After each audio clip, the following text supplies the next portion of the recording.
Nous recevons donc Olivier Pouvreau, journaliste à Nouvelle République. Bonsoir Olivier. Bonsoir Florent.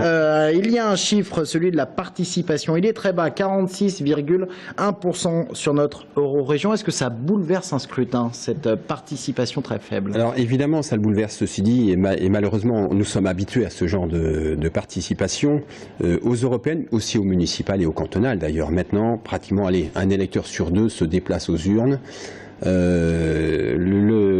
Là où c'est assez pratique pour nous finalement, c'est que d'une élection sur l'autre, on s'y retrouve, on est à peu près sur un même socle de participation. Donc on peut faire des bonnes comparaisons. Et là, en l'occurrence, 2009-2014 pour les européennes. 2009-2014, le Front National a pris une part plus importante, en tout cas en pourcentage. Comment est-ce qu'on explique cette hausse? D'ailleurs, il y a une vraie hausse par rapport à 2009. Alors oui, non, mais on ne parle même plus de hausse, c'est une véritable explosion. Le Front National est passé pratiquement de rien à tout. J'ai fait les comptes tout à l'heure, sur le département, nous sommes 28 cantons sur 37 ont voté de façon majoritaire le Front National, 214 communes sur 277, c'est-à-dire 80% des communes voient le Front National en tête.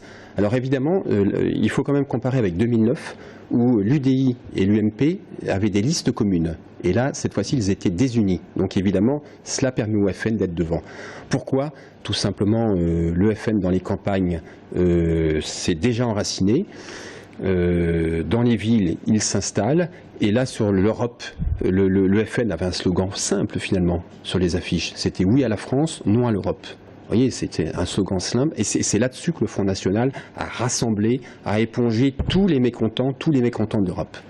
Olivier Pouvreau, journaliste à Nouvelle République, merci beaucoup.